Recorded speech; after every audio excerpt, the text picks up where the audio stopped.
Nós também, nós Tá também. rindo de quê?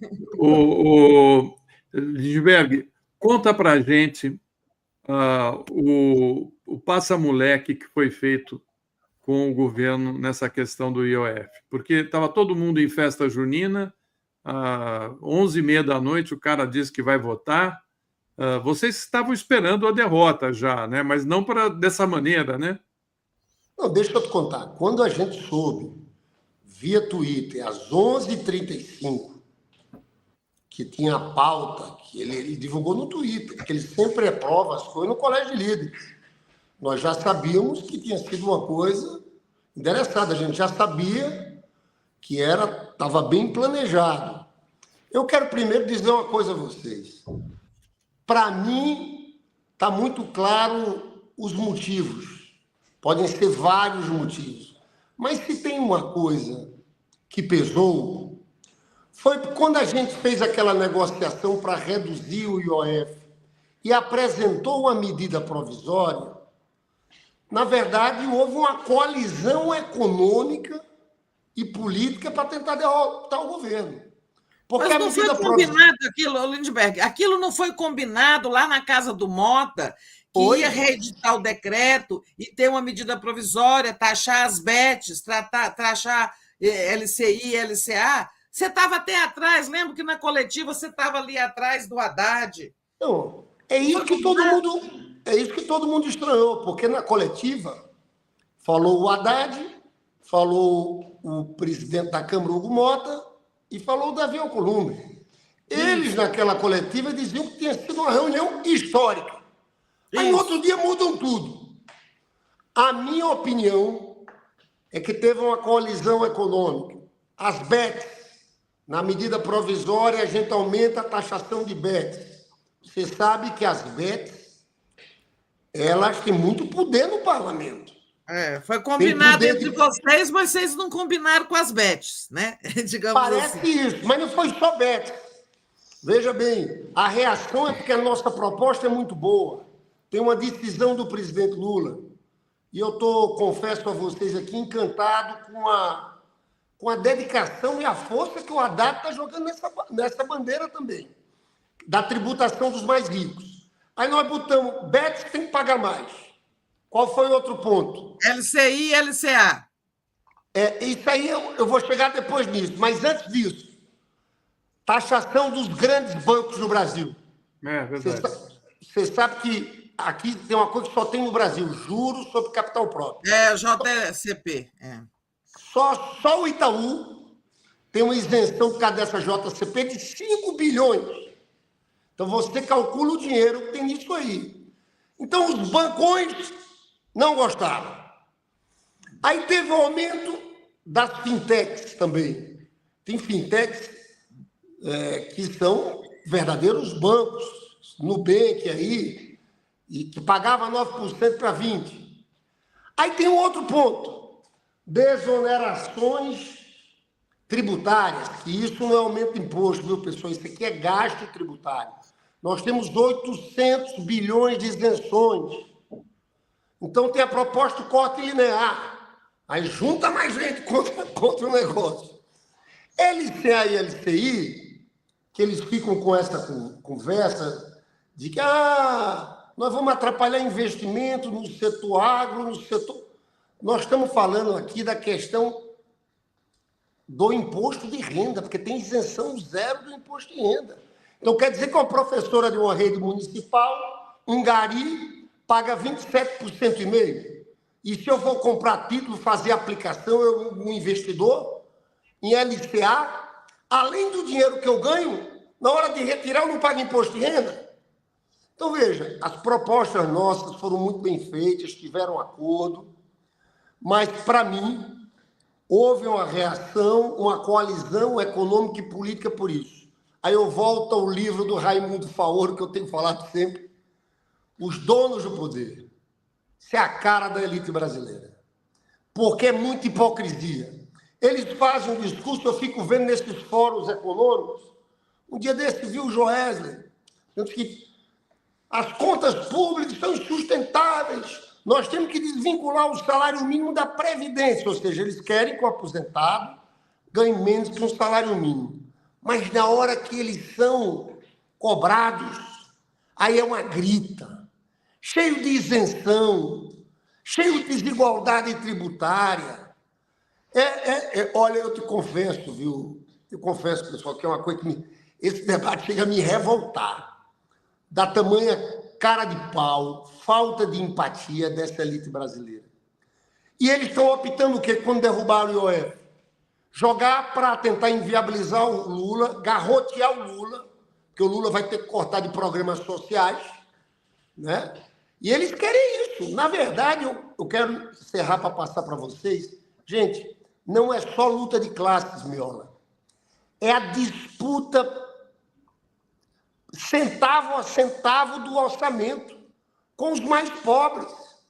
Eles ficam levando a discussão do ajuste fiscal só para a BPC, só corta a Bolsa Família, desvincula a saúde e a educação.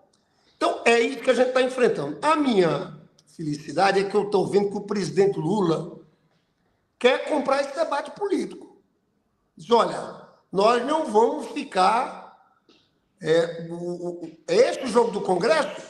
Nós não vamos topar isso. Nós vamos demarcar. Nós preferimos perder no parlamento, defendendo a nossa posição, o povo pobre, o povo trabalhador, justiça tributária, e fazer a disputa na nossa sociedade. É isso que está colocado aqui. E eu vejo que esse é o desejo que o presidente Lula quer que a gente faça. Olha só, nós falamos sobre isso aqui antes de sua chegada, sobre a importância de confrontar o Congresso com a opinião pública, as coisas que o Congresso tem feito, e travar esse debate da justiça tributária, levar isso para a sociedade, que, segundo uma pesquisa qualitativa que eu vi, assim, os participantes se identificam com o discurso do governo de pobre pagar menos e rico pagar mais. Mas você está dizendo aí que acha que o presidente está disposto a isso. Mas o presidente quer conversar com o Hugo Mota e o Alcolumbre. Eu acho que ele está querendo ir para a conciliação. Ele está disposto a ir para a briga na rua, sabe? Chamar o povo, ir para a rede de televisão, sabe? Fazer uma campanha, mandar o Sidônio fazer uma campanha e botar na TV aberta isso. Fazer, se for o caso, fazer uma cadeia aí, 3 minutos, né? Em suma, fazer uma campanha, levar isso para a rua, né? O presidente está disposto a isso? Olha, tudo que eu sei é que ele mais quer, que ele não aceita, que esse debate aqui entre tributação justa de ricos e pobres, é ele que tem estimulado, tem conversado muito com o Sidônio sobre isso. Eu acho que esse é o nosso rumo. Identidade política nesse momento. E não ceder a chantagem, uma pressão como essa, um movimento como esse. Agora vocês estão vendo o que eles estão falando? Seria um desrespeito ao parlamento entrar no Supremo. Eu digo, gente, existe um ordenamento jurídico. O controle de constitucionalidade é feito pelo Supremo. Esse PDL, eu fiz uma questão de ordem na hora. O presidente Hugo Mota, ele viu, ele já sabe, é completamente inconstitucional. É uma competência exclusiva do Poder Executivo. Agora, o parlamento derruba uma competência exclusiva do Poder Executivo. Está escrito lá. Todo mundo fez isso. O Bolsonaro... E não quer que você entre na justiça, né? Hein? Fazem isso e não querem que você recorra ao Supremo. Isso é uma chantagem. Quer dizer, não... Agora, nós não podemos entrar na justiça, que é um desrespeito ao parlamento. O parlamento é que entrou na atribuição do executivo. Eu digo mais, o executivo é obrigado a entrar no Supremo Tribunal Federal. Então não dá para aceitar os caras baterem o pé desse jeito, entendeu? Então vai entrar. Vai entrar, Lindbergh? Vai, eu não tenho dúvidas, tá? Eu tinha conversado com algumas pessoas da área econômica, esse é um sentimento. Porque se não entrar, não tem jeito, tem que cortar 10 bi. Aí, veja, cortar de quê? O orçamento está apertado. Eles querem que corte dos pobres. Porque é isso aí, eles não aceitam que pague nada do andar de cima, banco não quer, ninguém quer, é isenção, todo mundo tem isenção nesse negócio. Aí sobra onde? Cortar do pé de meia, cortar de saúde, do Minha Casa Minha Vida. Eu, sinceramente, eu não cederia uma pressão como essa, nem acho que o governo vai ceder. Eu entraria no Supremo Tribunal Federal, porque essa decisão foi uma decisão desleal e é uma decisão de quem quer garrotear o presidente Lula. No fundo, eles estão animados construindo a alternativa deles, mas eles têm medo do Lula.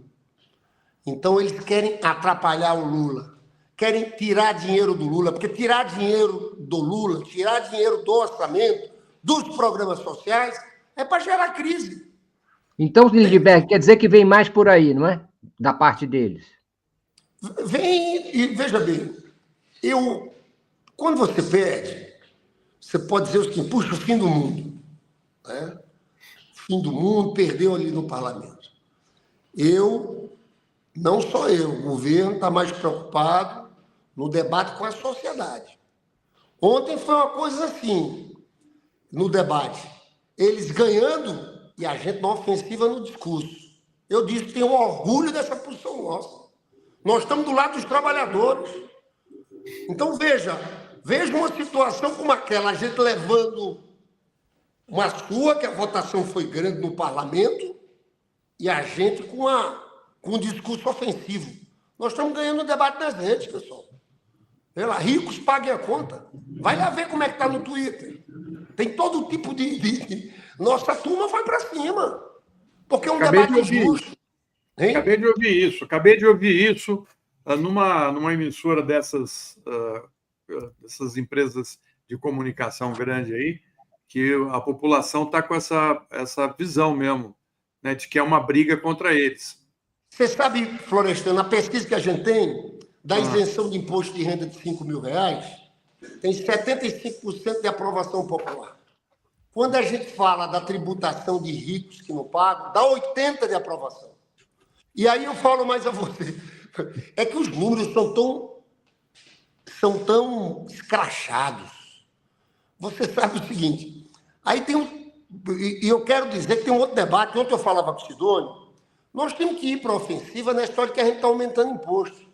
Você sabe que esse governo do Lula, o Haddad como ministro, nós vamos ter o governo que mais baixou o imposto para o povo trabalhador.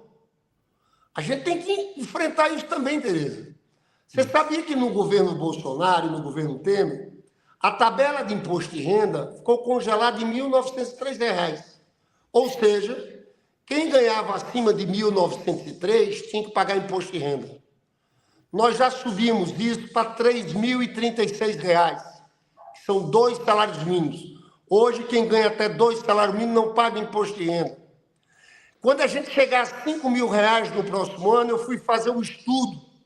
Sabe quantos % da população brasileira a gente está se referindo? 92% da população brasileira isenta. Então, a gente não está aumentando imposto.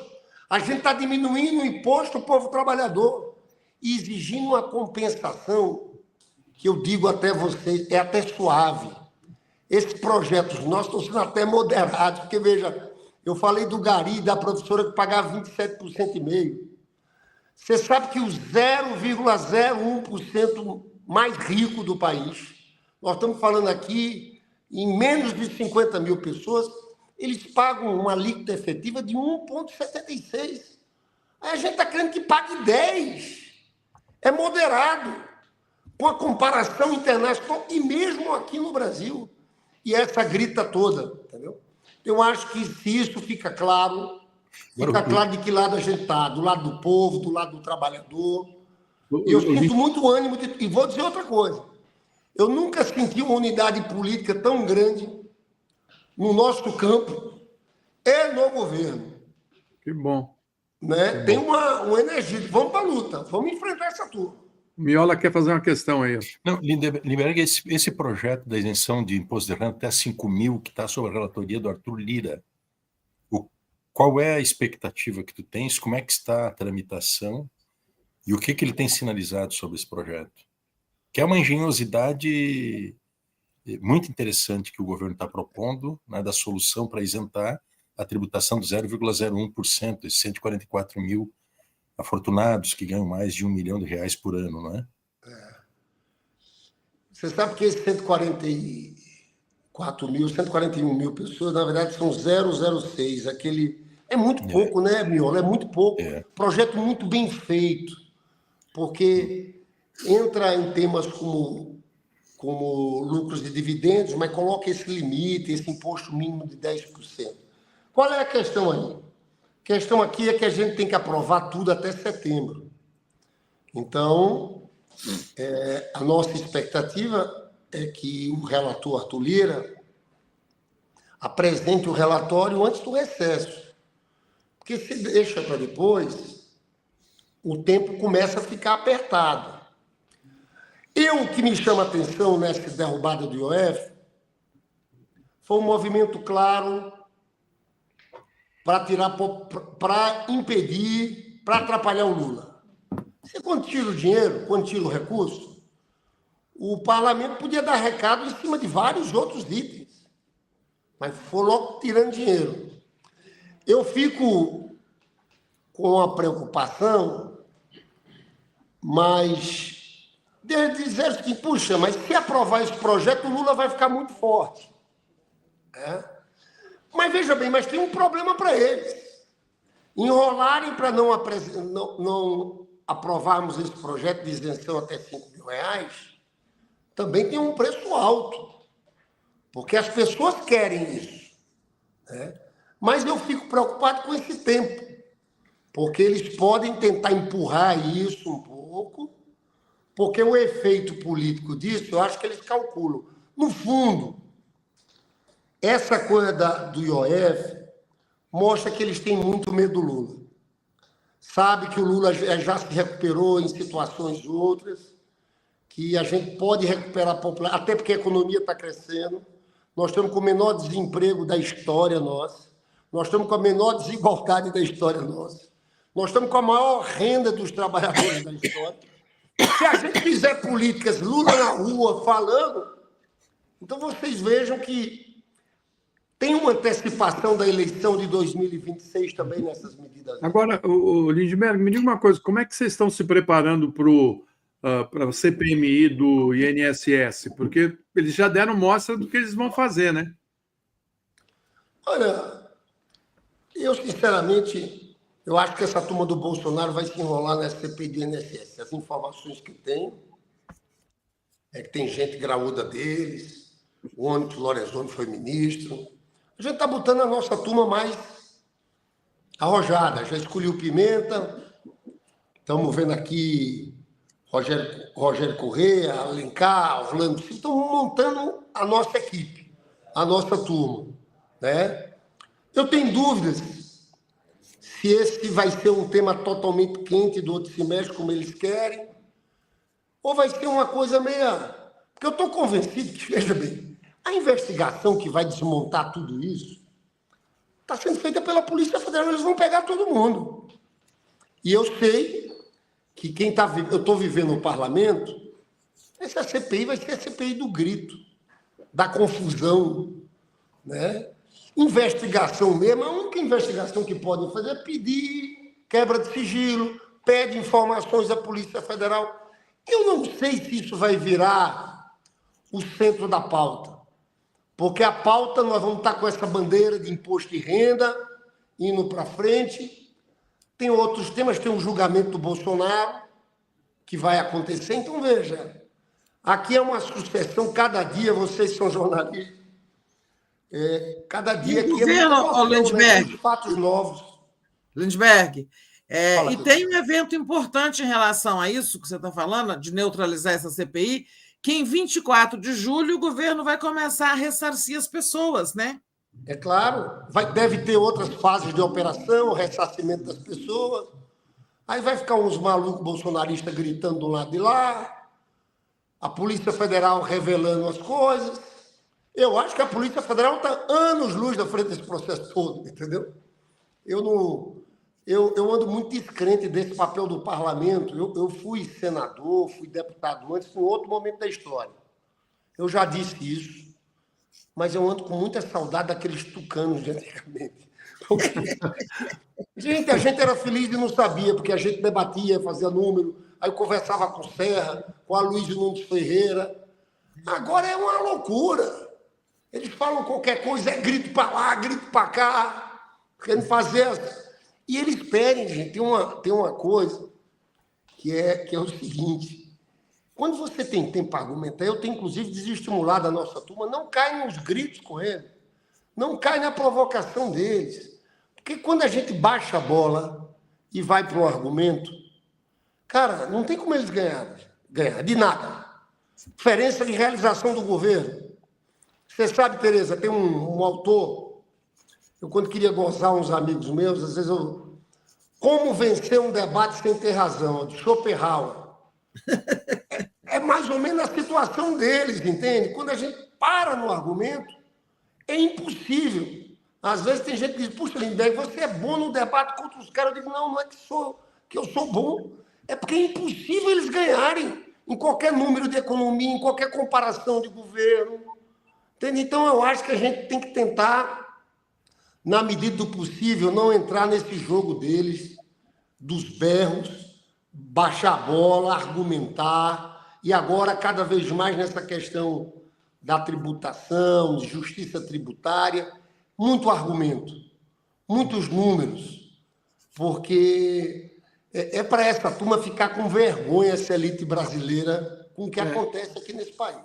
Eles não sabem nem o que estão falando, pelo que eu sei, que esses parlamentares bolsonaristas são totalmente guiados, né, e vão lá, votam sem saber o que estão votando. Mário, mas faça a sua pergunta aí. Lindbergh, você crê que há razões para o otimismo? Olha, há muita disposição de luta. Eu estou vendo isso no presidente da República. Disposição de lutar. Saber que tem muitas realizações e que a gente quer lutar. E eu tenho muita esperança que a gente vai virar esse jogo. Eu não tenho dúvida. Mas não diria que é um clima tenso. É um momento difícil da história, da conjuntura. Eu já vivi momentos de tensão com o parlamento também, em outros momentos da história. A gente sabe como é que é, tem que ter diálogo, tem que ter isso. Mas eu acho que essa disposição de não abrir mão e de disputar nossas posições, eu acho que isso dá muita esperança, tá? Ou seja, não está num clima que eu cheguei a achar em algum momento de acomodação, nós temos que dar uma mexida. Nós estamos dando. Então, veja, tem essa derrota de ontem. Você acha que eu estou triste? Eu não estou triste, eu estou gostando do embate. Eu sinto que as pessoas estão gostando do embate que a gente está fazendo. Será que eles tiveram uma vitória mesmo? Ou a situação deles está ficando ruim do parlamento como um todo, essa condição? Amanhã vai ter audiência pública do Flávio Dino sobre emendas. Eu não sei se eles estão achando bom também não, tá? Então, não é o clima para dizer, é um clima de esperança e disposição de lutar. Né? Responsabilidade com o país, que a gente tem que virar o jogo. A gente não pode deixar esses caras, extrema-direita, ganhar a próxima eleição, aceitar esse discurso que Tarcísio é um candidato moderado. Tarcísio é o candidato dos bancos, é o candidato dessa turma. Então, é um momento de demarcação de campo, da gente separar o nós e eles. E eu estou muito animado e impressionado com a disposição do presidente Lula, que é o nosso comandante, vamos falar a verdade, desse campo todo, não só agente do parlamento do PT, dessas vozes democráticas. E você vê o Lula convicto, isso aqui é muito bom. Você sabe que eu, com o Haddad lá atrás, eu fui contra o arcabouço, continuo achando que foi um erro. Mas o ministro Haddad está acertando muito. E quando ele entra nesse debate, ele entra com convicção, com força, com a energia dos que têm razão no debate, entende? Então, é um momento de muita unidade política nossa. Nós sabemos da diversidade, não tem ninguém aqui apavorado, caindo nessa história de batida de pé de parlamento. Não vai ser assim, não. Temos experiência, o Lula tem quase 80 anos, ganhou 3 eleições presidenciais, ele é o nosso comandante, ele está sabendo como jogar. Pessoal, vou ter que deixar vocês... Peraí, só um minutinho, eu sei que você tem uma reunião, a Sara tem só umas questões da nossa comunidade aqui. Tem, inclusive, para você, viu, Florestan? Ó, Também? tem gente falando que leu aqui o Opinião, que lembra. Olha que legal. O Osman fala o seguinte: deputado, a fila do INSS é mais uma promessa descumprida? Eu vou ler outros, tá? O Arnaldo fala assim: quando tá tudo bem, o governo vai na Globo News. Quando a coisa aperta, aí sim existe a mídia contra-hegemônica. O Antônio Vasquez fala: Lindbergh, meu amigo, pelo amor de Deus, volta Jean Paul Prats na Petrobras, a Rita Serrano na Caixa Econômica, e aí o Lula sobe para 80% de aprovação e o Thiago Reis na Secom. O Geraldo Mello fala assim: Lindbergh, a comunicação do governo é péssima, não chega na população, é preciso fazer uma pesquisa para mudar isso. O Marcelo fala assim: se lembrem da eterna frase de Churchill, entre a guerra e a vergonha, qual escolher? Teremos a guerra, não podemos escolher a vergonha. O Júlio César Beraldi diz: Lindbergh, fomenta aí o plebiscito, mesmo que não aprovem.